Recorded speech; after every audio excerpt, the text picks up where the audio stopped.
Praise lord. మన ప్రభువును రక్షకుడును యేసుక్రీస్తు నామములో అందరికీ వందనాలమ్మా. దయచేసి అందరూ కూడా తలలంచినటువంటి ప్రార్థన చేసుకుందాం.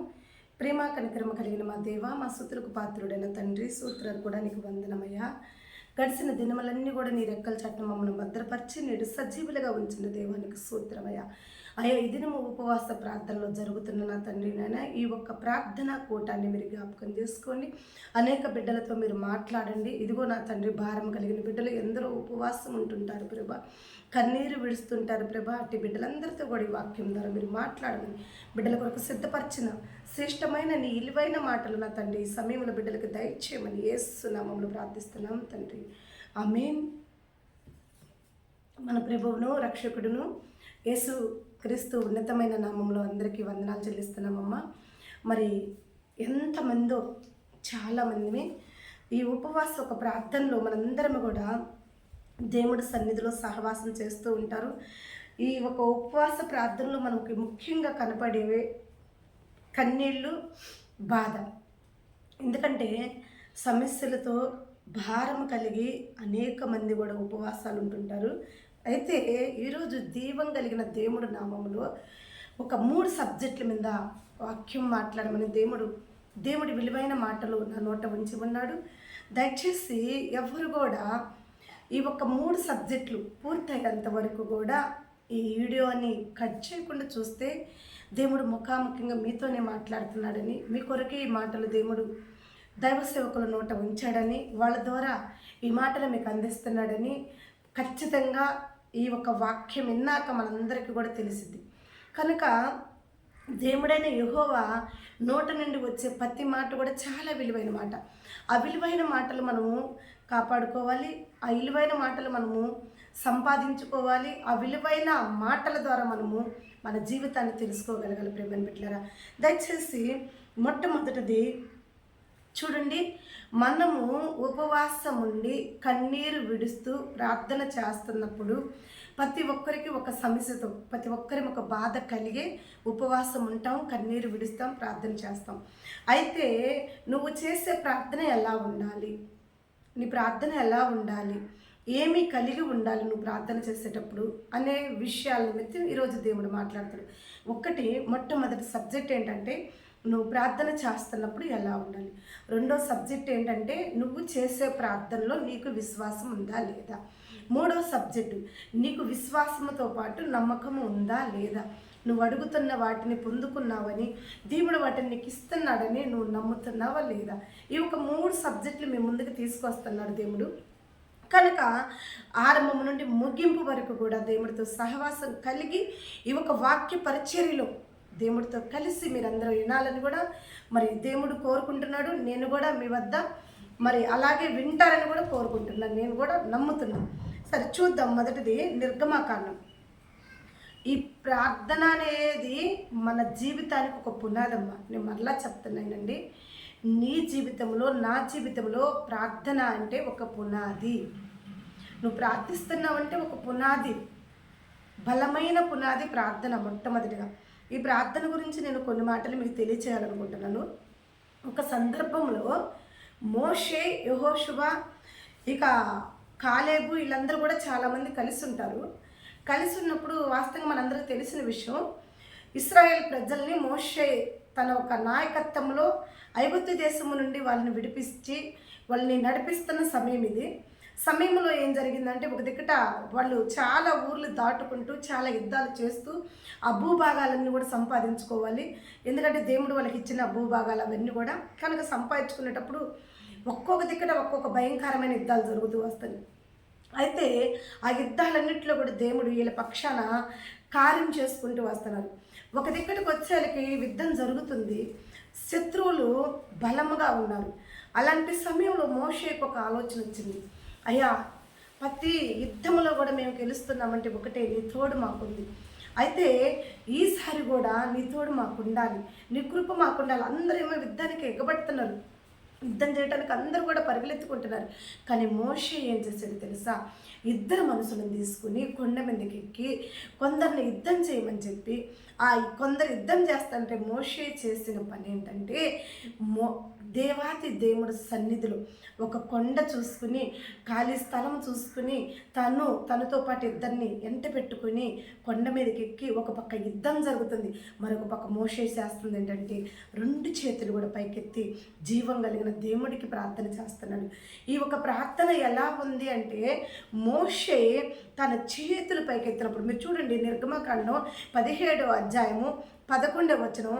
ఈ ఒక్క లింక్ మీకు ఇస్తున్నాం కాబట్టి దాన్ని మీరు చదువుకుని చక్కగా మీరు ఒక క్లారిటీ అనేది మీకు కూడా అర్థమైద్ది. అవును, ఇది ఉంది బైబిల్లో, ఈ ప్రార్థన జరిగింది బైబిల్లో, దైవ సేవకుల నోట పలికిన మాటలు ఏది కూడా వ్యర్థం కాదు, దేవుడు చూపించి దేవుడు పలికించిన మాటలని మీకు కూడా ఒక క్లారిటీ వచ్చింది.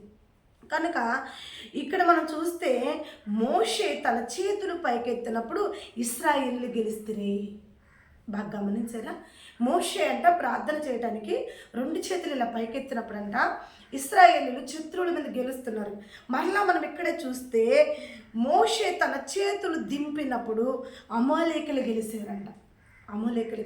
చూడండి ప్రియమైన బిడ్డలారా, ఎప్పుడైనా ఈ ప్రార్థన మీకు అర్థమైందో లేదో, ఈ మెసేజ్ మీకు అర్థమవుతుందో లేదో ఒకసారి మీరు హృదయాల్ని దేవుడి వద్ద నిలకడగలిగి చూడండి. చేతులు పైకెత్తి మోషే ప్రార్థన చేస్తున్నప్పుడు శత్రువుల మీద విజయం వస్తుంది. అది చేతులు కిందకు దింపినప్పుడు ఎమ్మటిని శత్రువులు మన మీద విజయం పొందుకుంటున్నారు. ఈ మాట నేను ఎందుకు నీకు తెలియజేస్తున్నానంటే, నువ్వు ఎప్పుడు కూడా దేవుడు సన్నిధిలో నువ్వు ఉపవాసం ఉన్నావా లేవా అని నేను చెప్పను. నువ్వు 3 పూటలు తింటున్నావో లేక 4 పూటలు పోస్తుండి ఉపవాసం ఉండి దేవుడితో సహవాసం కలిగి ఉన్నావో ఇదంతా తీసి పక్కన పెట్టేస్తే, నువ్వు నీ చేతులు ఎత్తి ప్రార్థన చేస్తున్నావా దేవుడికి? నువ్వు ప్రార్థన చేస్తున్నావా? ఉపవాసం ఉంటావు, ముసలమ్మ ముచ్చట్లు పెట్టుకుంటావు, ఉపవాసం ఉంటావు, నీకు ఇష్టమైనంత సహవాసం చేస్తుంటావు. ఏంటి అంటే నేను ఉపవాసం ఉన్న దేవుడికి అంటావు. ఈ చిన్న ఉపవాసంలో నీకు ఏ ఆశీర్వాదం ఉండదమ్మా. నువ్వు ఉపవాసం ఉండకపోతే దాంతో సంబంధం లేని విషయం. నువ్వు చేయాల్సిందల్లా ఒకటే, ప్రార్థించు. నీకేదైనా సమస్య ఉందా, నీకేదైనా కష్టం ఉందా, నీకేదైనా ఇబ్బంది ఉందా, దేవుడి సన్నిధిలో చేతులెత్తు. అయ్యా నా చేతులు పట్టుకో ప్రభా, అయ్యా నేను బలహీనరాలను ప్రభా, అయ్యా నేను బలహీనుడిని ప్రభా, అయ్యా నా చేతులు పట్టుకో ప్రభా, పాతాళంలో నేను పడిపోయి ఉన్నాను ప్రభా, నన్ను పైకి లేవనెత్తు ప్రభా, శత్రువుల చేతిలో నేను చిక్కుకుని ఉంటున్నాను ప్రభా, నన్ను పైకి లేవనెత్తు ప్రభా. నువ్వు చేతులు దేవుడి వైపు ఎత్తినప్పుడు నా దేవుడు చెప్తున్నాడు, నీ శత్రువుల మీద, నీ శ్రమల మీద, నీ అపవాది మీద, నీకు ఎదురవుతున్న ప్రతి ఒక్క బాధ మీద కూడా దేవుడు అంటున్నాడు నీకు విజయాన్ని ఇస్తాడంట. దేవుడికి మహిమ కలుగును గాక. విజయాన్ని ఇచ్చి నిన్ను గెలిపిస్తాడు దేవుడు. నీ చేతులు పైకెత్తినప్పుడు, దేవుడి సన్నిధిలో నువ్వు ప్రార్థించినప్పుడు దేవుడు తప్పకుండా నిన్ను గెలిపిస్తాడు ప్రియమైన బిడ్డ. మరి ఎప్పుడైతే నువ్వు దేవుడిని నిర్లక్ష్యం చేసి, ఎప్పుడైతే నువ్వు దేవుడికి ఆనుకోకుండా, దేవుడి మీద సమాధానం లేకుండా నీ చేతులు కిందకి దింపుతావో, అప్పుడేమవుతుందంటే సాతాను గెలుస్తుంటాడు నీ మీద. సాతాను విజయం అయింది. సాతాను విజయం అయితే నీకేమవుతుంది? శ్రమలు వస్తాయి, కష్టాలు వస్తాయి, జగడాలు వస్తాయి, ఇబ్బందులు వస్తాయి. ఇదంతా నీకు అవసరమా? అవసరం లేదు కదా. చేతులు కిందకి దింపకూడదు. భారం కలిగి నీ చేతులు పైకెత్తి ప్రార్థన చేయి. ఇక్కడ మోషే చేతులు కిందకు తగ్గుతుంటే 2 మనుషులు పైకి ఎక్కి ఏం చేశారో తెలుసా? మోషేతో పాటు ఎక్కిన మనుషులు మోషే చేతులు కిందకి దిగకుండా బరువైన రాళ్ళని తీసుకొచ్చి మోషే చేతుల మీద పెట్టాడు. చూశారు కదా ప్రియమైన బిడ్డలారా, క్రీస్తు బండ అయి ఉన్నాడు. యేసు క్రీస్తు అనే బండ మీద నువ్వు ప్రార్థన చేయి. నీ చేతులెత్తి ఆయన నీ చేతుల మీద నిలబెట్టుకో. నీ జీవితంలో నీకు ఎదురవుతున్న శత్రు సైన్యం అంతా కూడా ఓడిపోయి నీ శత్రువుల మీద దేవుడు నిన్ను గెలిపించునుగాక. మొదటి పునాది కదా. ఇందులోనే ప్రార్థన విషయంలోనే రెండు అంశాలు, 2 రిఫరెన్స్ నేను మీకు ఇవ్వాలనుకుంటున్నా. ఇంకొక దగ్గర చూస్తే, ఒక దగ్గర చేతులెత్తి ప్రార్థన, ఇంకొక దగ్గర చూస్తే మోకాళ్ళ ప్రార్థన. ఎక్కడ ఇంకో దగ్గర ఏం జరుగుతుంది? అసలు ఏంట ప్రార్థన అంటే, న్యాయాధిపతుల గ్రంథం 7వ అధ్యాయం 5వ వచనంలో మనం చూస్తే, ఇక్కడ కూడా ఎంతో విస్తారమైన యుద్ధం జరుగుతుంది. అయితే యుద్ధం చేసే నాయకుడు కొంత భయపడి శత్రువులు దాంకుని కొన్ని రోజులు బయటికి రాకుండా చాలా భయపడుతూ చాలా ఇబ్బందికరంగా ఉంటున్నప్పుడు దేవాతి దేవుడు వచ్చి అతనిని బలపరిచి, అతను గిద్యోను నువ్వు భయపడగాక నువ్వు చాలా బలవంతుడివి.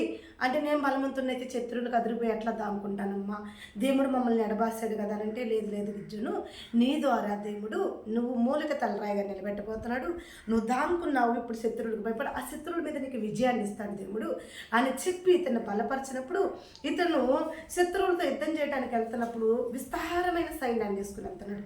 విస్తారమైన సైన్యాన్ని వేసుకుని వెళ్తున్నప్పుడు దేవుడు అంటున్నాడు, ఇంత సైన్యంతో తీసిపోయి ఇంత సైన్యంతో నీ శత్రువులు నువ్వు గెలవడం కరెక్ట్ కాదు కదా, శత్రువులు తక్కువ మంది ఉన్నారు, నీకు ఆడ సైన్యం ఎక్కువ మంది ఉంది అన్నప్పుడు ఆ భయముతో వణుకుతూ ఇబ్బంది పడుతున్న వారందరూ కూడా వెళ్ళిపోండి ఇంటికి అంటారు. అన్నప్పుడు చాలామంది వెళ్ళిపోతారు. అట్లా కూడా ఇంకా సైన్యం ఎక్కువగానే ఉంటుంది. అయితే అప్పుడు మరలా దేవుడు అంటాడయ్యా, వీళ్ళంతా కూడా కాదు, వీళ్ళు ఇంతమంది ఉంటే ప్రార్థన జరగదు, యుద్ధం జరగదు, బలమైన వాళ్ళు కావాలి యుద్ధం చేయడానికి. ఏం బలము? డబ్బు బలమా, కండ బలమా, సైన్యం బలమా? ఇవి కాదు. ఏం బలం కావాలంటే మోకాళ్ళ ప్రార్థన బలము కావాలి. హల్లెలూయా. మోకరించి ప్రార్థించగలిగిన బలము కావాలి. వారు చాలు, మోకాళ్ళు వంచగలిగిన వాళ్ళు చాలు. మోకాళ్ళు వంచారంటే యుద్ధములో వాళ్ళు గెలుస్తారని అర్థం. మరి ఎవరు ఆ మోకాళ్ళు వంచిన వారు? ఎక్కడ వంచారు? ఇది నిజమా అబద్ధమా? చేతులెత్తి చూపించాను కదా మీకు. చేతులెత్తి ప్రార్థన చేస్తున్నప్పుడు ఆ చేతులు పైకెత్తినప్పుడు ఇశ్రాయేలులు గెలిచారు అనే మాట మనం విన్నాం కదా. చేతులు కిందకి దింపినప్పుడు అమోలీకులు గెలిచారు అంటే ఇశ్రాయేలులు ఓడిపోయారు అన్నమాట మనం విన్నాం కదా. దానికి అర్థం ఏంటంటే, నువ్వు చేతులెత్తి దేవుడి వద్ద ప్రార్థన చేస్తున్నప్పుడు ప్రతి సమస్య నుంచి, ప్రతి ఇబ్బంది నుంచి, ప్రతి కష్టం నుండి కూడా నువ్వు గెలుస్తావని అర్థం. ఎప్పుడైతే నువ్వు చేతులెత్తి ప్రార్థన చేయకుండా నువ్వు ముసలమ్మ ముచ్చట్లకి, నీ ఒక సహవాసాలకి నువ్వు ఎప్పుడైతే పాత్రుడు అవుతావో, వ్యర్థమైన వాటికి నువ్వు సమయాన్ని ఇస్తావు, అప్పుడు నువ్వు ఓడిపోతుంటావు అని అర్థం. ఇక్కడ రెండోది వస్తే ఫస్ట్ చేతులెత్తి ప్రార్థన చేయాలి, రెండోది మోకరించి కూడా ప్రార్థన చేయాలి. ఇక్కడ మనం చూస్తే నీళ్ళ వద్దకి జనులందరినీ కూడా దింపినప్పుడు, ఇప్పుడు ఆయన చెప్తున్నాడు, మోషే ఇతను చెప్తున్నాడు, ఎవరు ఏదైనా గిజ్జోని చెప్తున్నాడు ఏమనంటే, అహిలారా, మనకి యుద్ధానికి కావాల్సింది సైన్యం కాదు, మోకరించగలిగిన వాళ్ళు కావాలి.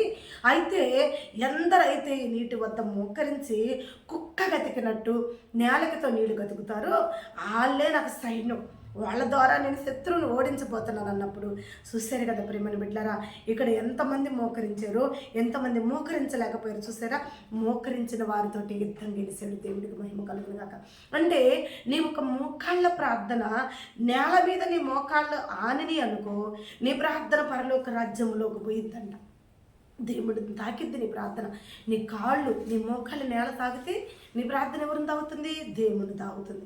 అలాంటప్పుడు నువ్వు మోకరించడానికి ఏంటి ప్రాబ్లం నీకు? మోకరించు, ప్రార్థన చేసుకో. ముమ్మారి మోకరించు, నష్టం ఏంటి? ఏం మోకాళ్ళని ప్రార్థన చేయలేవు నువ్వు మోకాళ్ళ ప్రార్థన చేస్తే యుద్ధాన్ని గెలుస్తావని చెప్తున్నాడు. చేతులెత్తి ప్రార్థన చేస్తే శత్రువుని గెలుస్తావని చెప్తున్నాడు. ప్రియమైన బిడ్డలారా, 3 సబ్జెక్టులో మొదటి సబ్జెక్ట్ మనం చూసినట్టుకుంటే ప్రార్థన అనే పునాది వేసుకోవాలి జీవితంలో. నువ్వు ఉపవాసం ఉన్నావా, 3 పూటలు తిన్నావా, 6 పూటలు పోస్తున్నావా అనేది కాదు. ఇక్కడ ఒకటే కావాలి. ఆ ఒకటేంటంటే చేతులెత్తి ప్రార్థన, మోకరించే ప్రార్థన. ఇది నీకు ఒక పునాది, నీ జీవితానికి ఒక పునాది, బండ లాంటి పునాది. ఇది ఒక బండ లాంటి పునాది నువ్వేయాలి. నెక్స్ట్ ఈ పునాది నువ్వు ఎప్పుడైతే వేసుకుంటావో నెక్స్ట్ ఏంటంటే విశ్వాసం. నువ్వు ప్రార్థించావు, చేతులెత్తి ప్రార్థన చేసావు, మోకరించి ప్రార్థన చేసావు, విశ్వాసంతో చేసావా? విశ్వాసం లేకుండా చేసావు. నువ్వు విశ్వాసం లేకుండా నువ్వు ప్రార్థన చేస్తే అది వ్యర్థమే కదా. విశ్వాసం ఉండాలి. ఎంత విశ్వాసం? ఒక పెద్ద కొండ అంతా. విశ్వాసాల్లో చాలా రకాలు ఉన్నాయి. అల్ప విశ్వాసం ఉంది, కొంచెం విశ్వాసం ఉంది, గొప్ప విశ్వాసం ఉంది, స్థిరమైన విశ్వాసం ఉంది, చాలా విశ్వాసాలు ఉన్నాయి. మనం ఇంతకుముందు నేను వాక్యంలో 7 విశ్వాసాల గురించి నేను చెప్పాను. అయితే ఈరోజు ఒక్క విశ్వాసం చెప్తాను నేను. ఆ ఒక్కటేంటంటే స్థిరమైన విశ్వాసం గురించి నేను చెప్తాను. స్థిరమైన విశ్వాసం అనేది నీకు ఉండాలి. అది లేకపోతే వ్యర్థం. ఈ స్థిరమైన విశ్వాసం గురించి నేను ఎందుకు చెప్తున్నానంటే, ఇక్కడ మనం ఒక వ్యక్తిని చూపిస్తాం మీకు. ఉదాహరణకి తోమాని తీసుకుందాం. యోహాను సువార్త 20వ అధ్యాయం 27వ వచనంలో తర్వాత తోమా అనే మాట ఇక్కడ మనకు కనపడుతుంది. అయితే ఈ తర్వాత తోమా అనే మాట ఎందుకు అంటున్నాడంటే, ఫస్ట్లో లేడు. యేసయ్య మరణించి పునరుద్ధానుడిగా లెగుస్తానని 3వ రోజు చెప్పాడు. లేచిన ప్రకారంగానే ఈ శిశువులందరూ కూడా భయపడి ఆడున్న పరిస్థితులను బట్టి ఆడున్న ఇబ్బందులను బట్టి ఒక మేడగదిలో దాముకొని ఉంటే ఆ సమయంలో తోమ ఎందుకో బయటికి వెళ్ళాడు. అయితే 10 మంది శిశువులు ఉన్నప్పుడు జీవం కలిగిన దేవుడు వచ్చి వాళ్ళని దర్శించాడు, వాళ్ళని బలపరిచాడు. భయపడద్దయ్యా, దాముకోవటానికి కాదు మిమ్మల్ని పిలిచింది, పరిచయం చేయడానికి మిమ్మల్ని పిలిచాను. 3.5 సంవత్సరం మిమ్మల్ని నా వెనుకడికి పెట్టుకుంది ఎందుకు, మిమ్మల్ని బలపరిచింది ఎందుకు, మీకు ట్రైనింగ్ ఇచ్చింది ఎందుకంటే మీరు ఇలా దాముకోవటానికి కాదు, బయటకు వచ్చి స్వార్థ ప్రకటించండి. అయితే ఈ రోమీలు నన్ను చంపి సిలువేసారు, ఇంకా నేను లేననుకుంటున్నారేమో. అలా ఏమొద్దు, నేను వచ్చింది పాపానికి జీతం మరణం. అంటే ఆదాము అవ్వల పాపం తీసుకొచ్చారు, వాళ్ళ ప్రాణం తీయటం నాకు ఇష్టం లేక సర్వ పాపాలు కొరకు నేను ప్రాణం పెట్టాను, మళ్ళీ పునరుద్ధానుడిగా లేసాను. కాబట్టి దాని విషయం మీరు భయపడద్దు, మీరు పరిచర్య చేయండి అని వాళ్ళని బలపరిచినప్పుడు ఆ సమయంలో తోమా వస్తే తోమాతో ఈ 10 మంది కూడా చెప్పారు, అబ్బాయి మనం లేచి తలొక దిక్కుకు పోయి పరిచర్య చేద్దాము, యేసుప్రభు వచ్చి మనతో మాట్లాడుతున్నాడు చెప్పాడు. ఆయన వచ్చాడు, ఆయన చెప్పాడు, మన ఒక గురువు మన ఒక అధికారి వచ్చి మనతో మాట్లాడాడు. ఏమని చెప్పాడంటే మిమ్మల్ని దానుకోవడానికి నేను ట్రైనింగ్ ఇవ్వలేదు, మీరు లేచి పరిచర్య చేయాలని దేవుడు మాతో మాట్లాడి బలపరిచాడు అబ్బాయి. కాబట్టి మనం తలొక దిక్కుకి 10 మంది ఉన్నాం కాబట్టి 10 మంది 10 దిక్కులకి వెళ్ళి మనం ప్రార్థన చేసుకుందాం. 11 మంది ఉన్నాం కాబట్టి సరే 12వ వ్యక్తి కావాలంటే మనం మనలోని ఒక వ్యక్తిని ఎంచుకుందాం. అపస్తులుగా మనం 12 మంది స్థిరపడాలి కాబట్టి ఆ తోమ అనే ఇస్కరియోతు యోధ అనేవాడు తప్పిపోయాడు కాబట్టి వాడి స్థానంలో ఇంకొకరిని పెట్టుకుని మనం పరిచర్యకి కొనసాగదాం, బయలుదేరదామని చెప్పి ఈ పరిచర్య నిమిత్తము ఈ 10 మంది ఎప్పుడైతే తోమాతో మాట్లాడారో 10 మంది మాట్లాడిన మాటలు తోమా తీసుకోకుండా ఎక్కడ పరిచర్య, ఏం పరిచర్య, దేవుళ్ళు లాంటి యేసుప్రభు లాంటి వాడిని సిరివేసి చంపింది మీకు అర్థం కావట్లేదా, ఆయన చంపారు కదా, ఇప్పుడు మన పరిస్థితి ఏంటి, అలాంటి ఆయనే చనిపోయాడు. ఎలా చనిపోయాడు, ఘోరమైన సావు, ఆ చేతుల్లో ఎలా మేకులు దింపారో మీకు తెలుసు కదా, ఆ ఒక బల్లాలతో ఎలా పక్కలో పొడిసారో మీకు తెలుసు కదా, ఆ చేతుల్లో మేకలు దింపిన చేతిలో నా ఏళ్ళిపోయి చూస్తే కానీ, ఆ ఒక బల్లాలతో పొడిసిన డొక్కలోకి నా కుడి చేయి పానిచ్చి చూస్తే కానీ అప్పుడు నేను నమ్మను, అప్పుడు నేను పరిచర్యకి రాను, అప్పుడు నాకు బలం వచ్చింది. అయితే అంత ఘోరంగా చంపిన ఆయన మరలా లేచి వచ్చాడు మాట్లాడాడని చెప్తున్నారు. ఇదంతా నేను నమ్మేది కాదు, నేనైతే బయటికి రాలేను. ఆయన నాకు కనపడి నాతో మాట్లాడితే నేను ఆయన ఏళ్ళల్లో ఆ చేతుల్లో ఏళ్ళు పెట్టి చూసి ఆయన డొక్కల్లోకి నా చేయి పాలించి చూసినప్పుడు నేను నమ్ముతాను అన్నాడు. అలా నమ్ముతాను అన్నప్పుడు దేవుడు ఏం చేశాడు, మరొకసారి తోమా ఉన్నప్పుడు ఆ ఒక్క మేడగదిలోకి దేవుడు దర్శనమిచ్చి తోమా ముందు నిలబడి తోమాతో మాట్లాడుతున్నాడు. తోమా దా ఇడి తీసుకురా, నీ ఏళ్ళు ఇటు తీసుకురా, నా అరచేతుల్లో పెట్టి చూడు, అలాగే దాన్ని కుడిచి ఇటు తీసుకొచ్చి నా డొక్కలోకి పాలించేసి నా డొక్కలోకి పోతే చూద్దువు నేను కాదు అని అన్నప్పుడు ఆ తోమాకి బాధేసి అయ్యో ప్రభువా నువ్వు మా ప్రభువే, నన్ను క్షమించు అన్నట్టు మాట్లాడినప్పుడు దేవాతి దేవుడు ఏమంటాడంటే, తోమా చూడక నమ్మినవాడు ధన్యుడు, నువ్వు చూసి కూడా 3 సంవత్సరాలు నాతో కలిసి నడిచి 3 సంవత్సరాలు నాతో స్థిరమైన సహవాసం చేసి కూడా అల్ప విశ్వాసిగా ఉన్నావు, నువ్వు విశ్వాసిగా లేవు, నీ విశ్వాసం స్థిరంగా లేదు, స్థిరమైన విశ్వాసం నీలో కానట్లేదు కనుక మొదట నువ్వు స్థిరమైన విశ్వాసంలో దిగు అన్నాడు. ఎప్పుడైతే దేవుడు స్థిరమైన విశ్వాసంలో ఉండమని తోమాతో చెప్పాడో ఇక తోమ తన మరణాంతరం వరకు కూడా విశ్వాసం కలిగి స్థిరమైన విశ్వాసంలో ఉండి మనకు ఆంధ్రాకు వచ్చి సువార్త ప్రకటించి కేరళలో గొప్ప కార్యాలు చేసి అతను దేవుని నామాన్ని మహిమకు వచ్చాడు, స్థిరపడ్డాడు విశ్వాసంలో. ఇలాంటి విశ్వాసం కలిగి ఉండాలి ప్రేమని బిడ్డలారా. చాలాసార్లు ప్రార్థన చేస్తావు, చేతులెత్తి ప్రార్థన చేస్తావు, మోకాళ్ళ నుంచి ప్రార్థన చేస్తావు, కానీ స్థిరమైన విశ్వాసం ఉండదు. నేను ప్రార్థించగానే ఏమో దేవుడు చేస్తాడో చేయడు, ఏమో దేవుడు నా ప్రార్థన వింటాడో లేదు, ఏమో దేవుడు నా వైపు చూస్తున్నాడో లేదు. ఇలా నీలో అల్ప విశ్వాసంగా నువ్వు ఉంటే దేవుడు నీతోనే మాట్లాడుతున్నాడు. విశ్వాసిగా ఉండు, అల్ప విశ్వాసిగా మాత్రం ఉండగాక. నువ్వు చేసే ప్రార్థన ఫలించదు. నువ్వు అల్ప విశ్వాసిగా ఉంటే నీ ప్రార్థనా ఫలమును పొందుకోలేవు. నువ్వు ప్రార్థించే దాంట్లో నువ్వు ఆ ఒక మేలును చూడలేవు. నువ్వు మేలు చూడాలనుకుంటే నువ్వు ప్రార్థిస్తున్నప్పుడు శ్రమలు వచ్చినా, కష్టం వచ్చినా, బాధ వచ్చినా చేతులు కిందకి దింపగాక భారం కలుగుతాయి ఆ చేతులు. భారంలో నువ్వు చేతులు పైకెత్తి ప్రార్థన చేయలేవు. అయినా సరే నువ్వు దింపకుండా నీ చేతులు అలాగే స్థిరపరచుకుంటే మోషేకి చాలా భారం వచ్చింది. ప్రార్థన చేస్తున్నప్పుడు మొయ్యిలాకపోయాడు. ఆ చేతులు ఎంచేటి కిందకి దింపబోతున్నాడు. కిందకి దింపినప్పుడు ఏమైంది? శత్రువులు దివిజయం అవుతుంది. చూసావు కదా, నీకు కూడా కష్టం వచ్చింది, బాధ వచ్చింది. అలాంటి బాధ వచ్చినప్పుడు, శ్రమ వచ్చినప్పుడు నువ్వు ప్రార్థించలేవు, చేతులు పైకెత్తలేవు. నేనంటున్నా అలాంటి సమయంలోనే నువ్వు ప్రార్థించు. అలాంటి సమయంలోనే క్రీస్తు అనే బండని చేతపట్టుకో. నువ్వు మోకరించు. నీ అంగలార్పు నాట్యంగా మార్చే నీటి వద్ద నువ్వు మోకరించు. ఆ నీటిని గతుకు. అప్పుడు ఆ నీళ్ళు ఏం చేస్తాయి? నీ అంగలార్పుని నాక్ష్యంగా మారుస్తాయి. ప్రియమైన బిడ్డలారా, అయితే ఈ నాక్ష్యంగా మార్చబడాలని ఎంత ప్రయాసపడి కూడా విశ్వాసం లేకుండా, స్థిరమైన విశ్వాసం లేకుండా, నువ్వు అల్ప విశ్వాసగా ఎంత ప్రార్థించినా, ఎంత చేతులు పైకెత్తి ప్రార్థించినా, ఎంత మోకరించి నువ్వు ప్రార్థించినా, విశ్వాసం లేని ఫలాలు కొయ్యలేవు నువ్వు. విశ్వాసం లేని ఫలాలు కొయ్యలేవు నువ్వు. అనవసరం. కనుక స్థిరమైన విశ్వాసం ఉంచు. అన్యుల వలే కాదు, నువ్వు దేవుని నమ్ముకున్నావు, దేవుడు రక్షింపబడ్డావు, దేవుడు వాక్యం చూస్తున్నావు, దేవుని దినమెల్లా సహవాసం కలిగి ఉంటున్నావు, దేవుడికి సమీపంగా ఉంటున్నావు. అయినా నీలో స్థిరమైన విశ్వాసం లేదేమో. తోమా వలె 3.5 సంవత్సరం దేవుడిని అంటు కట్టుకుని ఉన్నా కానీ స్థిరమైన విశ్వాసం లేకుండా ఉన్నాడు. నా కళ్ళతో చూడాలి, నా చేతులు పెట్టాలనే ఇలాంటి అల్ప విశ్వాసం ఉంచగాక స్థిరమైన విశ్వాసం ఉంచు. కుక్కలకి రొట్టెలేను, నా పిల్లలకు రొట్టెలేస్తానన్నప్పుడు కానా స్త్రీ ఏమందో తెలుసా? అయ్యా, పిల్లల చేతిలో నుంచి కింద పడ్డ రొట్టెలు కుక్క పిల్ల తినిద్ది కదా, కుక్క లాంటిదని అనుకుని నాకు ఒక ముక్క వేయ్యా, ఒక్క దీవినేయ్యా నా బిడ్డ కొరకనంటే, దేవుడు ఏమన్నాడు అక్కడ? అమ్మా, నీ విశ్వాసం గొప్పది. హల్లెలూయా. నీ విశ్వాసం గొప్పది. నీ కుమార్తె స్వస్థత పొందుకునిద్ది. విశ్వాసం గొప్పగా ఉండాలి కానీ స్థిరం లేని విశ్వాసంగా ఉండద్దు. కనుక శ్రమలు వచ్చినాయా, కష్టం వచ్చిందా, బాధ వచ్చిందా, అవమానంతో ఉన్నావా, అప్పుల్లో ఉన్నావా, వ్యాధుల్లో ఉన్నావా, నిందల్లో ఉన్నావా, వ్యతిరేకాల్లో ఉన్నావా, నువ్వే స్థితి అవ్వచ్చు, నీ పరిస్థితి ఏదవ్వచ్చు, డోంట్ కేర్. ఎందుకంటే దేవుడు నీ పక్షాన ఉన్నాడు. వాటిని చూసి డోంట్ కేర్ అను, నో ప్రాబ్లం. ఎందుకంటే దేవుడు నిన్ను సేవ్ చేసేవాడు, నీ పక్కన ఉన్నాడు. ఎప్పుడు స్థిరమైన విశ్వాసం, గొప్ప విశ్వాసం నీలో ఉన్నప్పుడు అప్పుడు దేవుడు నీకు స్థిరపరుస్తాడు.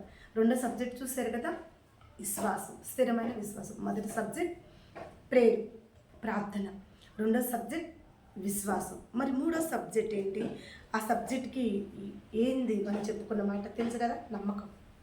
మూడో సబ్జెక్ట్ వచ్చేసి నమ్మకమైన విశ్వాసం ఉండాలి. ఎలాంటి సమయాల్లో, ఎలాంటి ఆపదల్లో మనం చూద్దాం. ఇప్పుడు దావీదుని తీసుకొస్తాం మీ మధ్యకి.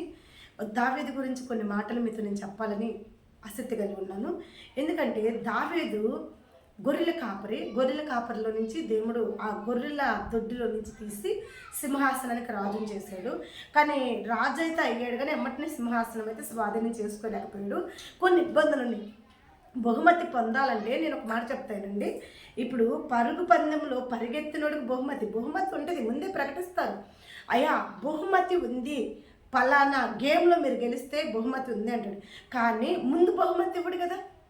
బహుమతి చూపించాడు, నిన్ను ముద్రేశాడు. ఆ బహుమతి నువ్వు తీసుకోవాలంటే నువ్వు పరిగెత్తాలి, నువ్వు విన్నర్ అవ్వాలి, శత్రువులందరినీ ఓడించాలి. పరుగు పందెంలో గెలిచినప్పుడు నీకు బహుమతి కూడా ఇస్తాడు. అలాగే దావీదుకు బహుమతి సింహాసనం అనే బహుమతి దావీదుకి ఇచ్చాడు, గొర్రెల దొడ్లో నుంచి తెచ్చి.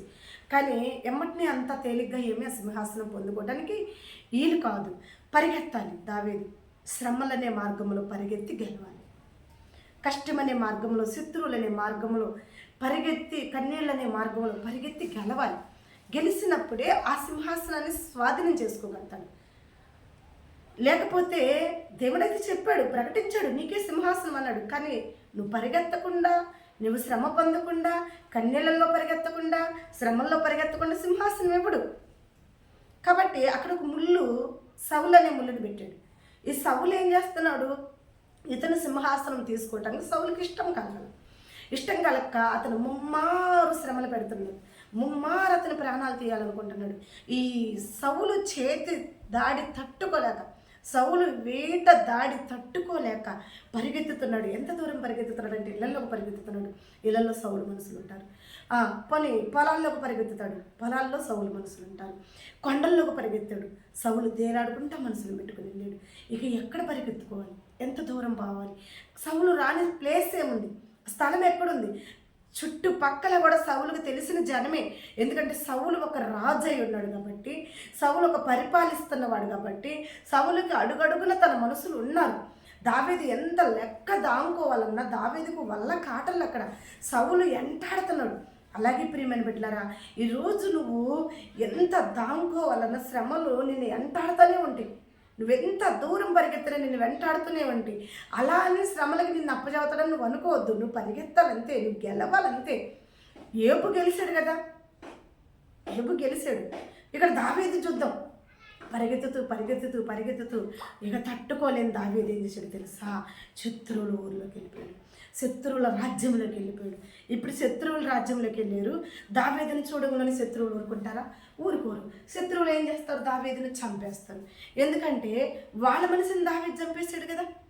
గొలియాదును చంపేసినప్పుడు ఫిలిస్తీన్ దేశంలోకి దావీదు వెళ్ళినప్పుడు దావీదుని ఎలా ప్రాణాలతో ఉంచరు. ఇప్పుడు దావీదుని చంపేస్తారు. అయితే అలాంటి పరిస్థితులు ఇటు చూస్తేమో సౌలు, ఇటు చూస్తే ఫిలిస్తీన్లు. దావీదు అయినా సరే సౌలు చేతిలో చనిపోకూడదని ఫిలిస్తీన్ దేశంలోకి పోయి పడ్డాడు. అయితే దావీదు కొన్ని పరిస్థితులు అంతనికి అనుకూలంగా లేనప్పుడు ఒక రాజయ్యుండి కూడా అతడు ఏ స్థితిలో ఉన్నాడు మనం చూస్తే 1 సాముయేలు గ్రంథం 21వ అధ్యాయము 13వ వచనంలో మీరు చదువుకోండి. అక్కడ ఏమనంటుందంటే దావీదు ఒక ఎర్రివాడిగా ఉన్నాడు, ఒక పిచ్చివాడిగా, ఒక ఎర్రివాడిగా దావీదు ఫిలిస్తీన్ల మధ్య ఉన్నాడు. ఎందుకు అలా ఉండాల్సి వచ్చింది? దావీదు కాలం తనకి సంపూర్ణంగా లేదు, సమాధానంగా లేదు, వ్యతిరేకంగా ఉంది కాలము. తను ఇంకా శ్రమలనే ప్రయాణంలో ఉన్నాడు, శ్రమలనే పరుగులో ఉన్నాడు. శ్రమలు గెలవాలంటే దావీదు సేఫ్గా ఉండాలి. ముందు సేఫ్గా ఉండాలంటే సౌలు దాడి తట్టుకోలేకపోతున్నాడు. ఈ ఫిలిస్తీన్లోనే ఇప్పుడు దావీదుకి సేఫ్. మరి దావీదుని ఆడెలా సేఫ్గా ఉంచుతారని మనం అనుకుంటే, దావీదు ఎవరి వద్ద అయితే పోయాడు, పిచ్చివాడిగా ఎర్రివాడిగా నటిస్తున్నాడు, వాళ్ళ వద్ద దావీదు వాళ్ళకు అనుకూలమైన మనిషిగా కనపడుతుంటే అప్పటికి వాళ్ళకి భయమే. ఇతడు సౌలు 1000 మందిని, ఇతడు 10,000 మందిని చంపాడని పాట ఉంది. ఇతను నమ్మొద్దనంటే దేవుడు ఆ రాజు హృదయాన్ని మెత్తపరిచి అయితే నేను ఇప్పుడు దావీదు గురించి ఎందుకు చెప్తున్నానంటే, టైం బాగలేనప్పుడు, తనకు అనుకూలంగా లేనప్పుడు, కాలం సమాధానంగా లేనప్పుడు దావీదు లాంటోడు కూడా ఒక వెర్రివాడాలా, ఒక పిచ్చివాడాలా నటించాల్సి వచ్చింది, జీవించాల్సి వచ్చింది. కాలం కలిసి వచ్చేంత వరకు కూడా ఏమో కొన్ని సమయాల్లో నీకు కూడా స్థితి ఉందేమో. కొన్ని సమయాల్లో నువ్వు చేయని తప్పుకి, అన్యాయానికి బలైపోతున్నావేమో. కొన్ని సమయాల్లో నువ్వు కూడా ఏం చేయాలో అర్థం కాని వెర్రివాడిగా ఉండిపోతున్నావేమో. నీ ఇంట్లో తప్పదు. నువ్వు అనుకుంటున్నావేమో ఆ సమయంలో, నేనేందా, నా స్థామత ఏంటి, నా పరిస్థితి ఏంటి, నా యాల్వేషన్ ఏంటి, నేను ఒక ఎర్రివాడాలు ఉంటమైంది, నేను ఒక వెర్రిదానాలు ఉంటమైంది, నా జీవితం ఏంది అని అనుకుంటున్నావా? దావీదు లాంటి వాడే పరిస్థితులు అనుకూలంగా లేనప్పుడు, తనకి సమాధానంగా లేనప్పుడు దావీదు లాంటి వాడే ఒక ఎర్రివాడాలు ఉండాల్సి వచ్చింది కదా. మరి నువ్వుంటే ఏంటంటే ప్రాబ్లం? దావీదు కన్నా నువ్వేమన్నా కొమ్ములు వచ్చినాయా? నీకేమన్నా కొమ్ములైతే లేవు కదా. దావీదు కన్నా నీకేమన్నా గొప్ప ఆశీర్వాదాలతో నింపబడ్డావా? లేదు కదా. దావీదుని అంటున్నాడు నాకు ప్రియుడు అంటున్నాడు దేవుడు, నాకు ఇష్టానుసారుడు అంటున్నాడు. నిన్న అనలేదుగా. మరి దావీదు అంత ప్రియుడైనప్పుడు, అంత ఇష్టానుసారుడుగా ఉన్నప్పుడు దావీదు లాంటోడే పోయి ఒక వెర్రోడాలా, ఒక పిచ్చోడాలా ఆ ఫిలిస్తీన్ దేశంలో నటిస్తున్నప్పుడు, కాలము తనకు అనుకూలం అయ్యేంత వరకు, సమయం తనకి కలిసి వచ్చేంత వరకు, దేవుడు తనకన్నిటిని నాక్షంగా మార్చేంత వరకు తను కూడా శత్రువుల మధ్య ఎలా జీవించాడో నీకు తెలుసు కదా. మరి నువ్వు కూడా నీ కాలం కలిసి వచ్చేంత వరకు, నీ శ్రమ దినాలు గడిచి వెళ్ళిపోయేంత వరకు, నీకు విజయం దేవుడు తీసుకొచ్చేంత వరకు నువ్వేం చేయాలి? నీ శత్రువుల ఎదుట నువ్వు కూడా మెలకువగా బతకాలి, మెలకువగా జీవించాలి. సాప కింద నీళ్ళు ఎలా ఉంటున్నాయో నీ శత్రువులతో కూడా నువ్వు అలాగే ఉండాలి. ఎందుకంటే దావీదు కన్నా నువ్వు పెద్ద ఎక్కువేం కాదు. రాజైన దావీదు లాంటివాడే శత్రువుల మధ్య ఒక వెర్రోడయ్యాడు, ఒక పిచ్చోడయ్యాడు, తన ముఖం తానే ఊమూసుకున్నాడు, తన గడ్డం నిండా జొల్లు కార్చుకుంటూ ఉన్నాడు. తప్పదమ్మా, తప్పదు. నువ్వు విజయాన్ని పొందుకోవాలంటే తప్పదు. ఈ పందెంలో గెలిచి నువ్వు బహుమతి తీసుకోవాలంటే తప్పదు. మరి దావీదు లాంటోడే చేసినప్పుడు నువ్వు కూడా చెయ్యి. అప్పుడు నువ్వు నమ్మకాన్ని విడిచిపెట్టగాక. ఎందుకంటే ఇప్పుడు నమ్మకమే. మూడో సబ్జెక్టు గురించి చెప్పబోతుంది ఏంటి? నమ్మకం.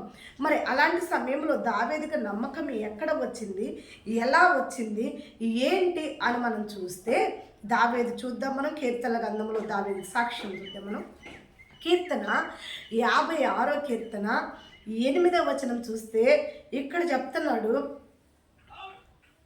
నా సంచాలమంతయు నీవు లెక్కించి ఉన్నావు, నా కన్నీళ్ళు నీ బుడ్డిలో దాసి ఉన్నావు. హల్లెలూయా.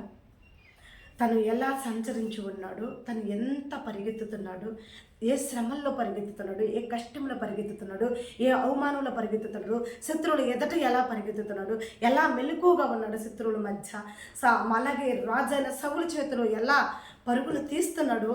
ఇదంతా కూడా అంటున్నాడు దావీదు, నువ్వు లెక్క పెడుతున్నావయ్యా.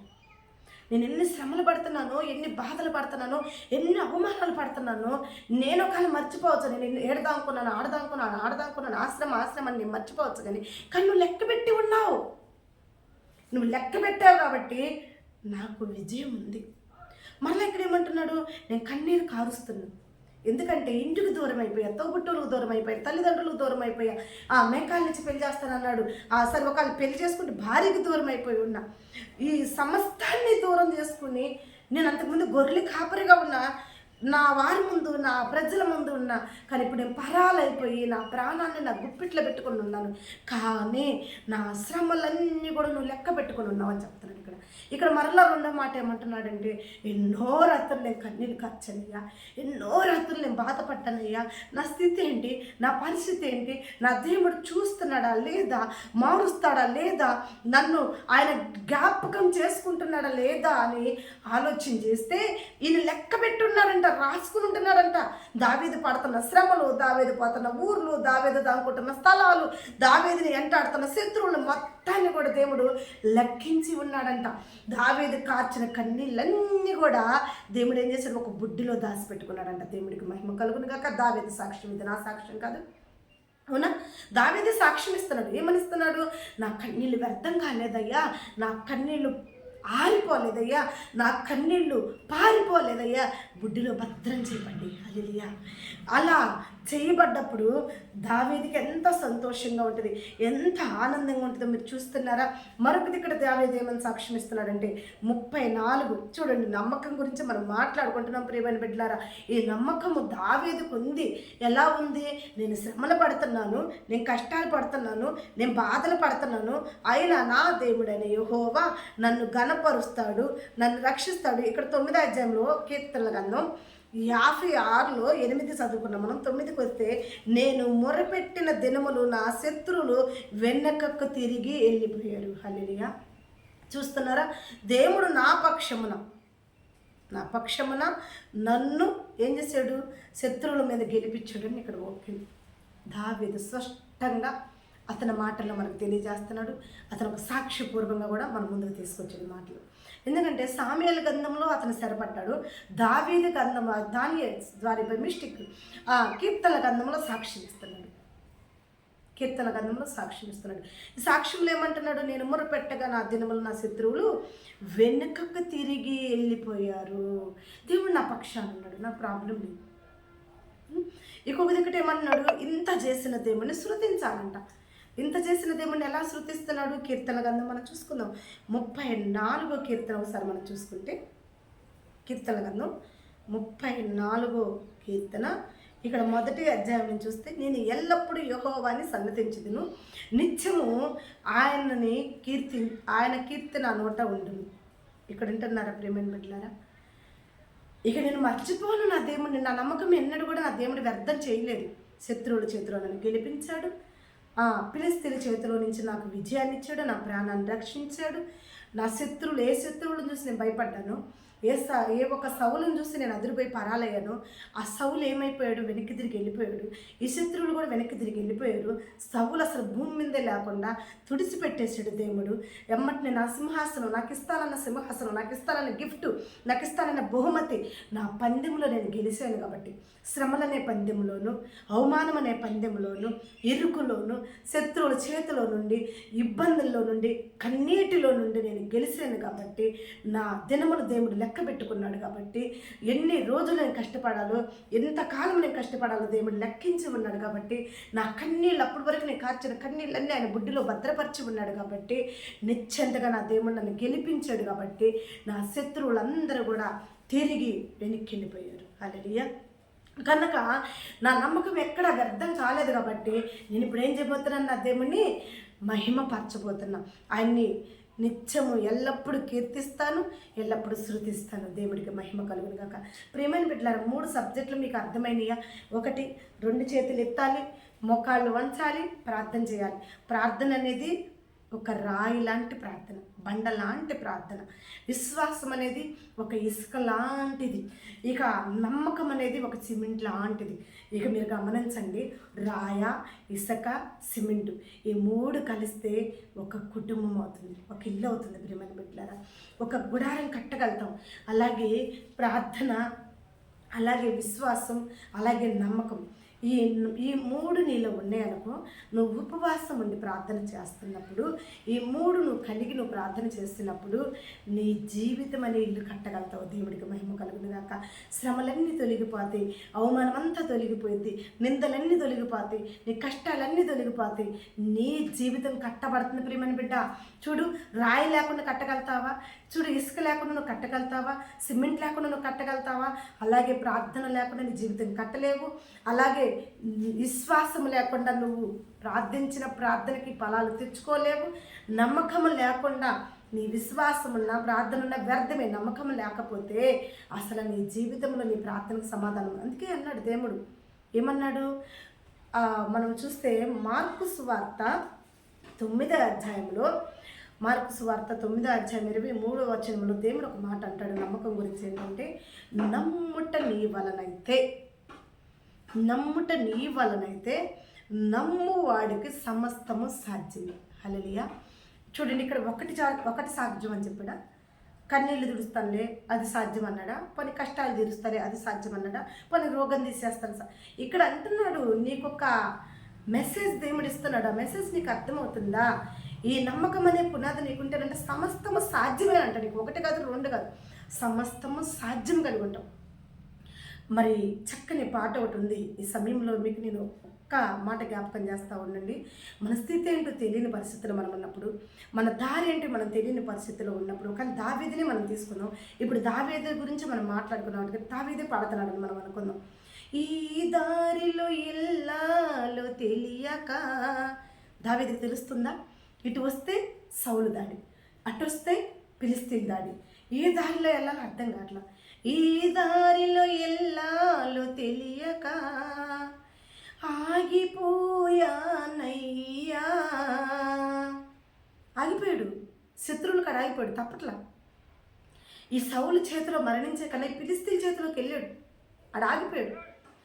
మార్గము చూపి కరుణతో నడిపించు యేసయ్యా. అక్కడుండి ప్రార్థన చేస్తున్నాడు. అయ్యా, ఇక్కడ నేను ఆగిపోయాను, శత్రువుల చేతిలో ఆగిపోయి ఉన్నాను, శత్రువుల వద్ద ఆగిపోయి ఉన్నాను. అయ్యా, మార్గం ఎటు పోవాలో తెలియట్లేదు, అయితే మార్గము చూపించయ్యా. సమస్తానికి ఆధారమైన యేసయ్యా, కృపతో నన్ను జ్ఞాపకం చేసుకోవయ్యా. సమస్తానికి ఆధారమైన యేసయ్యా, కృపతో నన్ను జ్ఞాపకం చేసుకోవయ్యా. ఈ దారిలో ఎల్లాలో తెలియక ఆగిపోయానయ్యా.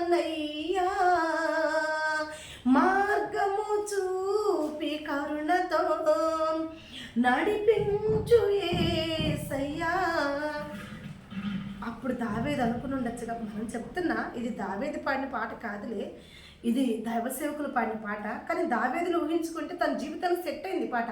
ఈరోజు నువ్వు నేను ఊహించుకుంటే అనేక పాటలు మన జీవితాలకు సెట్ అవుతున్నాయి. ఎందుకంటే దేవుడి పేరు ఎప్పుడుతో రాయబడిన పాటలు కాబట్టి. అవును, ఇక్కడ దావీదు ఏ దారిలో వెళ్ళాలో తెలియని స్థితిలో ఆగిపోయాడు. ఇప్పుడు ఏమంటున్నాడు? దేవుడి మీద భారం పడ్డాడు. ఏమంటున్నాడు? కృపతో నాకు మార్గం చూపించాయి అంటున్నాడు. మళ్ళీ ఏమంటున్నాడు అంటే, సమస్తానికి ఆధారమైన యేసయ్య, కృపతో నన్ను జ్ఞాపకం చేసుకోవయ్యా. నువ్వు కూడా ఇలా అనగలుగుతున్నావా? దేవుని ఇలా ప్రార్థించగలుగుతున్నావా? దేవా, నువ్వు సమస్తానికి ఆధారమై ఉన్నావు అయ్యా, నువ్వు నన్ను కృపతో జ్ఞాపకం చేసుకయ్యా. నువ్వు అడగలిగితే నా ప్రేమని బిడ్డ, దేవుడు దావీదుకు తోడై ఉన్నట్టు నీకు కూడా తోడై ఉంటాడు. హల్లెలూయా. దావీదుని విడిపించాడు, శత్రువుల చేతిలో నుంచి, శ్రమల చేతిలో నుండి, ఇబ్బందుల్లో నుండి విడిపించాడు. విడిపింపబడటానికి దావీదుకు 3 పునాదులు, 3 సబ్జెక్టులు చెప్పే రోజు. ఒకటి, దావీదు కాడ ప్రార్థన ఉంది, మొక్కల ప్రార్థన ఉంది, చేతుల పైకెత్తే ప్రార్థన ఉంది. రెండోది, దావీదు కాడ విశ్వాసం కలిగి ఉన్నాడు, దేవుడు అంది విశ్వాసం. మూడోది, దావీదులో మనం చూసుకున్నటువంటి ఒక నమ్మకం కలిగి ఉన్నాడు, శ్రమల్లో కష్టాలు పాటు. అలాగే నువ్వు కూడా కలిగి ఉంటే నీ జీవితంలో ఈ 3 సబ్జెక్టులు నీ కాడ ఉంటే, ప్రార్థన అనే పునాది అది ఒక బండతో పోల్చాను, విశ్వాసం ఒక విసుకతో పోల్చాను, నమ్మకం ఒక సిమెంట్తో పోల్చాను. ఈ 3 ఏకమైనప్పుడు ఎంత స్ట్రాంగ్గా ఉంటే మీకు తెలుసు కదా. అలాగే నీ జీవితంలో కూడా ఈ 3 ఉంటే, ప్రార్థన, విశ్వాసం, నమ్మకం అనేది ఉంటే, తప్పక నీకు అసాధ్యమైంది దేవుడు నీకు సమస్తము సాధ్యంగా మారుస్తాడు. హల్లెలూయా. నువ్వు సాధ్యంగా మార్చుకోవాలనుకుంటున్నావా? నీ జీవితం కట్టుకోవాలనుకుంటున్నావా? నీ లైఫ్ సెటిల్ చేసుకోవాలనుకుంటున్నావా? నీ ఇల్లు కట్టుకోవాలనుకుంటున్నావా? నీ కుటుంబాన్ని కట్టుకోవాలనుకుంటున్నావా? ఈ 3 నీ కాడ ఉంచుకో. ఈ 3 సబ్జెక్టులు నీ కాడ ఉండాలి. ఈరోజు దేవుడు నీతోనే మాట్లాడాడు కదా, 3 విధాలుగా 3 సబ్జెక్టులను తీసుకొచ్చి నీ ముందు పెట్టి, నిన్ను నిలబెట్టి, నిన్ను కూర్చోబెట్టి, నీ వద్దకు వాక్యాన్ని పంపించి, సేవకుల నోట ఆయన మాటలు ఉంచి నీ వద్దకు పంపాడంటే, దేవుడు అంటున్నాడు నీతోనే మాట్లాడుతున్నా. నువ్వు గుర్తుపెట్టుకో, ఒకటి నీ కాడ ప్రార్థన ఉండాలి, రెండోది నీ కాడ విశ్వాసం ఉండాలి, మూడోది నీ కాడ నమ్మకం ఉండాలి. ఈ 3 నీలో కలిసి ఉంటే నీ జీవితం అనే ఇల్లు నేను కడతా. హల్లెలూయా. నీ పునాది మీద నీ ఇల్లు నేను కట్టబడతా. దేవుడు కడతాడు. ఎలా కడతాడు? ఈ 3 నీ కాడు ఉంటే, ఇసుక మీద కట్టబడిన ఇల్లు వల్లే నీ జీవితం ఉండదు ప్రియమైన బిడ్డ, రాతి మీద కట్టబడిన ఇల్లు వల్లే నీ ఉండదు. ఇంకా తుఫాను వచ్చినా, పిలగాలి వచ్చినా, ఏమొచ్చినా నీ పునాదులు కూడా కదిలించలేము, ఎందుకంటే రాతి మీద కట్టబడిన ఇల్లు. హల్లెలూయా. దేవుడికి మహిమ కలుగును గాక. నా ప్రియమైన సహోదరి, ఈ 3 విధాలుగా ఈ 3 సబ్జెక్టులు నీ ముందుకు తీసుకొచ్చిన దేవుడు గొప్పోడు. నీకు అసాధ్యమైన ఆయనకు సమస్తము సాధ్యమై ఉంది. ఆయన చెప్పాడు, ఏమని చెప్పాడు? ఒక్కటే నేను చిన్న లింకులు ఇచ్చి మీకు ఆపేస్తాను. మరి మార్కు సువార్త 9వ అధ్యాయం 23వ వచనం మీరు చూసుకుంటే, సమస్తము సాధ్యమయ్యే విశ్వాసం. అలాగే యోహాను సువార్త 4వ అధ్యాయము 48వ వచనం నుంచి 50 వచనాల వరకు మీరు చూస్తే, ఇక్కడ ఏం చెప్తాడంటే, దేవాతి దేవుడు ఇక్కడ కూడా ఒక శతాధిపతి వచ్చి సూచక్రియలు జరిగే విశ్వాసం అనమాట. ఇక్కడ ఆ టైం చూస్తుంటాడు అతను, ఏ టయానికి నా కుమారుడు స్వస్థపడ్డాడని. సూచక్రియలు చూడొద్దు, దేవుడి మీద విశ్వాసం కలిగి ఉండాలి. ఒకటి, సమస్తము సాధ్యమయ్యే విశ్వాసం. రెండవది, సూచక్రియలు చూసే విశ్వాసం. ఇక్కడ మూడవది వస్తే 2 దినవృత్తాంతాల గ్రంథం 20వ అధ్యాయము 20వ వచనంలో మనం చూస్తే, ఇక్కడ నమ్మకం ఉంచమంటున్నాడు. ఇక్కడ మీరు యెహోవా మీద నమ్మకం ఉంచండి అని చెప్తున్నాడు. ఒకటి, సమస్తం సాధ్యము. రెండోది, సూచక్రియలు చూస్తేనే మేము నమ్మాలనే మాటలు కాదు, దేవుడు చేస్తాడు. మూడోది వచ్చి నమ్మకం ఉంచాలి దేవుడి మీద. అప్పుడు ఏం చేస్తాం మనము? 4వదిగా మత్తయి సువార్త 21వ అధ్యాయము 21వ వచనం 22వ వచనం చూస్తే, నమ్మకం మీలో ఉంటే ఆశీర్వాదాలు పొందుకుంటారు. ఇక హెబ్రీలకు రాసిన పత్రిక 11వ అధ్యాయం 6వ వచనం మీరు చూసినట్టుగా ఉంటే, ఆ విశ్వాసం యొక్క ఫలాలు మీరు పొందుకోగలుగుతారు. విశ్వాసం లేని ఫలాలు వ్యర్థమని ఇందాక చెప్పాను కదా, ఆ చెట్టు ఫలించదని చెప్పాను కదా. ఈ 5 సబ్జెక్టులు మీలో ఉంటే విశ్వాసం గురించి, అయితే ఇందులో ఒకటి ఉంది మరలా, ఏంటది? సూచక్రియలు అనే విశ్వాసం. సూచక్రియలు చూస్తేనే నమ్మటం కాదు, అట్లా నమ్మినా కానీ దేవుడు అతన్ని ఏమన్నాడు మనందరికీ కూడా తెలుసు కదా, తోమాని నమ్మి నువ్వు పని చేయాలి కానీ అల్ప విశ్వాసం కాదు, స్థిరమైన విశ్వాసం ఉండాలి. నమ్మి నన్ను చూసి నమ్మటం గొప్పతనంగా, చూడక నమ్మిన వారు గొప్పవాళ్ళు అన్నారు. కాబట్టి సూచక్రియలు చూడద్దులే. అయితే ఈ 4 మాత్రం బలమని. 5వది ఇక్కడ హెబ్రీలకు రాసిన పత్రికలో ఫలాలు దయచేస్తాడు. కాబట్టి ప్రియమైన బిడ్డలారా, నేను మరలా మీకు ఎక్స్చేంజ్ చేస్తున్న మాటలు ఏంటంటే, ఒకటి ఇదిగో పునాది ప్రార్థన, చేతులెత్తి ప్రార్థించు, ముఖరించి ప్రార్థించు. రెండోది విశ్వాసం, ఆవగింజంత ఉన్న చాలు, ఎక్కువ అవసరంలో. ఒక ఆవగింజంత విశ్వాసం నీకున్నా ఈ కొండపై సముద్రంలో పడంటే పడిపోయింది. అలాగే నీ సమస్య కొండ వల్ల ఉన్న అది మంచు వల్ల కరిగిపోయింది. ఓకే. మూడవది నమ్మకం. నమ్ముట నీ వలనైతే సమస్తము కూడా నీ జీవితంలో పొందుకుంటాం. దేవుడికి మహిమ కలుగును కాక. ఈ మాటలు దేవుడు దీవించి తన ఇడికిడులు ఆశీర్వదించి ఈ మాటలు ఎవరికి అవసరమైతే ఉన్నాయో వారందరి వద్దకి దేవుడు ఈ మాటలు పంపించును కాక. తలంచుకున్నటువంటి చివరి ప్రార్థన చేసుకుందాం. ప్రేమ కనికరమ కలిగిన మా దేవ, మా సూత్రకు పాత్రుడైన తండ్రి, సూత్రాలు కూడా నీకు వందనం అయ్యా. 3 సబ్జెక్టులతో మాతో మాట్లాడారు ప్రభా. మొదటి సబ్జెక్ట్ ప్రార్థన, ప్రార్థననే పునాది వేసుకోవాలి. రెండో సబ్జెక్ట్ వచ్చేసి విశ్వాసం అనే ఇసుక ద్వారా అయ్యా. 3వ సబ్జెక్ట్ వచ్చి నమ్మకం అనే సిమెంట్ ద్వారా మా జీవితాలు కట్టుకోవాలి ప్రభా.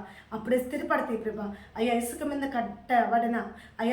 మీద కట్టబడిన ఇల్లు వలె కాకుండా రాతి మీద కట్టబడిన మా జీవితాలను తండ్రి నాయన, అట్టి ఇంటి వలె అట్టి జీవితాలు కలిగి మేము జీవించాలని అయ్యా మమ్మల్ని దీవించి స్థిరపరచమని యేసు నామములో ప్రార్థిస్తున్నాం తండ్రి. మన పరమ తండ్రి అయిన తండ్రి ప్రేమ, ఆయన కుమారుడు యొక్క కృప, పరిశుద్ధాత్మ అనే సహవాసము ఇప్పుడును ఎల్లప్పుడూ. ఈరోజు ఉపవాసం ఉండి దేవుడితో సహవాసం కలిగి ఉన్న ప్రతి బిడ్డలకి దేవుడు మాట్లాడి వారి కన్నీటిని నాక్ష్యంగా మార్చి, వాళ్ళ వేదన ఉల్లాస వస్త్రంగా మార్చి, వాళ్ళ కన్నీళ్లు లెక్కబెట్టి, వాళ్ళ శ్రమదినాలు లెక్కబెట్టి, వారి కన్నీటినంతా బుడ్డిలో దాచుకుని వారిని దేవుడు సన్నిధిలో సాక్షులుగా ఉంచినప్పుడు దేవాతి దేవుడు సన్నిధిలో వారు ఎల్లప్పుడూ దేవుడిని శృతించి ఆరాధించేవారుగా ఉండునుగాక. ఆమేన్. పరమ తండ్రి ప్రేమ, కుమారుడు కృప, పరిశుద్ధాత్మ అనే సహవాసం మనందరికీ సదాకాలం తోడే ఉండునుగాక. ఆమేన్. ప్రభునామం పేరట ఈ వీడియో చూస్తున్న ప్రతి బిడ్డలందరికీ కూడా ఈ వాక్యం మీ వద్దకు పంపింది దేవుడిని నమ్మి దేవుడితో సహవాసం కలిగి దేవుడు చెప్పిన ఈ 3 సబ్జెక్టులో మీరు నిలబడ్డప్పుడు తప్పకుండా దేవాతి దేవుడు మీ జీవితాలను కట్టునుగాక. ఆమేన్. God bless you. దేవుడు మిమ్మల్ని దీవించునుగాక.